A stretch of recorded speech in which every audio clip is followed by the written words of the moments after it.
Welcome along to Ask GCN Anything, hashtag talkback on various forms of social media if you would like to ask a question that could potentially get answered in one of these episodes. The first question this week comes in from Groove Worshipper.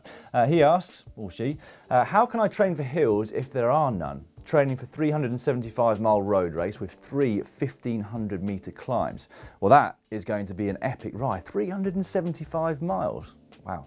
Anyway, it is possible, thankfully, to train for climbs even if you don't live near any. And this is a very common question that we get asked because, of course, a lot of people enter hilly or mountainous sportives or gran fondos, but don't live near any mountains.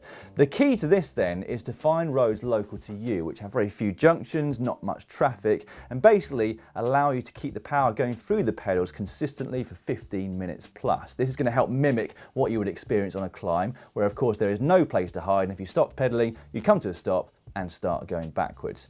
And actually this again is a great reason, or a reason, why indoor trainers are such an effective tool from this point of view, because they allow you to put the power through the pedals as long as you want, whether that's a 15-minute interval or a 1-hour interval, although training for 375 miles on an indoor trainer might be quite hard.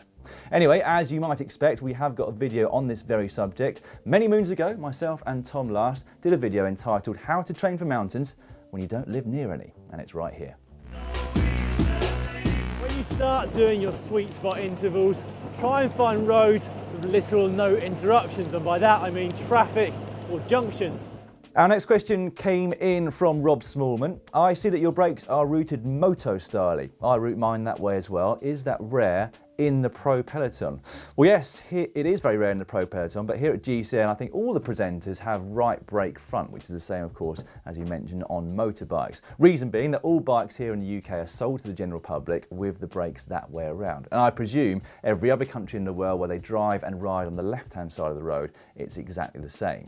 However, I have noticed that even the British pros in the pro peloton seem to ride with left brake front. So recently at the Dubai tour I took a look at Alex Dowsett's bike and Adam Blythe's bike. They both had left brake front, and I remember in 2016 having a look at Bradley Wiggins' team Pinarello, and he also had left brake front. So yes, it is quite rare. It can be a pain though sometimes if you have it the other way around and then you rent a bike, should I say, abroad, because it can be extremely dangerous if you grab a handful of the wrong brake. However, it is possible to swap them over if you're prepared to put a little bit of time into it. And in this next video, Cy Richardson showed you exactly how to do that.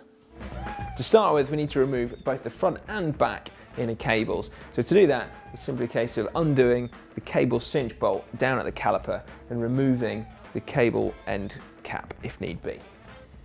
It's time for the rapid fire round. We'll get kicked off with this one with Liam Sangaku. Could we ever see one-piece bar stem and hoods, and do you guys think it's a good idea?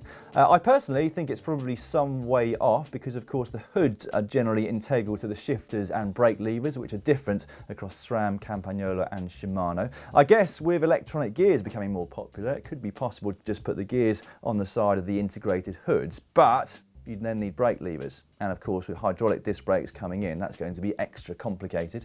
Perez writes in saying, in the case of a strong tailwind, should I assume an un-aero position to take advantage of it? That is a very good question, one I've pondered myself in the past, but don't know the answer to. So I'm going to throw it back out there to the viewers, and hopefully someone will be able to give us the answer. Is there a point at which a tailwind is so strong, you're better off being upright than you are being aero? Look forward to the answers on that one. Jan Harm van der Meer, apologies for the pronunciation. What is GCN's take on tandems and time trial bikes taking Strava KOMs? Time trial bikes, I have no problem with. You're still completely human powered, although very aerodynamic. Tandems, it's two humans powering it, and I think that's a bit unfair against individuals, so I would go against that. Brian Lustria, is it necessary or better to get a bike fit first before upgrading some parts of the bike, such as stem, saddle, handlebar? Well, I think it is very important to be fitted well onto your bike, but that doesn't necessarily mean spending a whole load of money on a professional bike fit. There's loads of information out there on the internet, and we've got plenty of videos for you as well, which should help you get into quite an optimal position on your bike, at which point you can then start to upgrade things if you see fit. Next up, Pete Wheel. Where can I get the infamous pink GCN t-shirt? Seriously, I've got good antiperspirant and don't fear the pits. Really want one. Well, we don't have any in stock at the moment on the shop, but stay tuned because coming up towards the Giro d'Italia, there will no doubt be some pink themed shirts. Although I think that Cy might prevent us putting a fully pink t-shirt back on the shop ever, unfortunately. Stuart Toomey. Why do pros have 600ml bottles, yet in general we have 750 or 500? Surely it would seem sensible that the pros have 750ml bottles. A lot of pros, I think, have 500ml bottles as well. And they, of course, have domestiques and team cars behind them to get the new bottles. So they don't need to carry a total of 1,500 millilitres of liquid at any one time, because that is quite a bit of weight. So often you will find that the team leaders only have one full bottle at any one time because they want to save a bit of extra weight and they know that someone's going to bring them another one soon.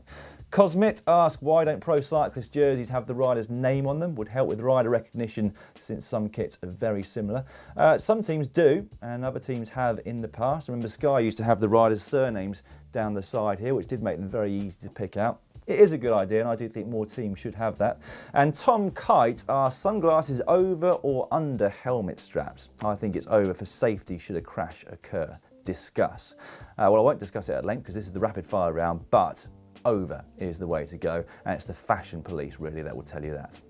Our final question this week comes in from Glypto. Is there a best or a coolest way for the position of the tension lever of a quick release?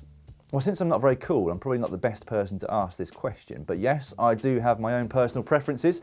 I've been told never to position the front quick release so that it's facing forward, because if you do crash into or clip another rider or maybe ride close to some undergrowth, there is the risk that the quick release skewer might get pulled open, which of course you do not want to happen when you are out riding. So I tend to have it facing the rear of the bike. I like the way it looks that way, and it might be slightly more aerodynamic, although it probably makes little to no difference. I don't like having it up against the fork leg because I sometimes find then that if you do it up tight, it can be hard to get your fingers in to actually open the thing. And then at the rear, I have it positioned between the seat and the chainstay for no particular reason that I can think of. I think it must be something that I saw a mechanic do when I was much younger.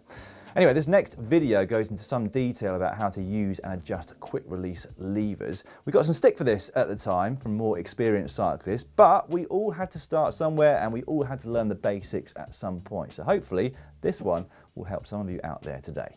What I find is that if I can just about do it with my thumb on its own, that's just about right.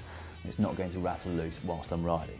Well, I'm afraid that's it for this week. Don't forget to leave your questions for next week in the comment section down below, or if you would prefer social media, you can find us at GCN Tweet on Twitter. Use the hashtag TalkBack, remember, or just search for Global Cycling Network on Facebook.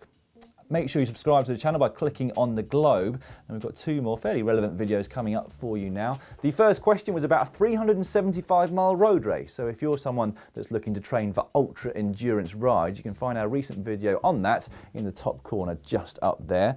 Or if you want some more information on aerodynamics with frames and wheels, etc., Cy Richardson looks at the benefits of Aero wheels in the bottom corner there.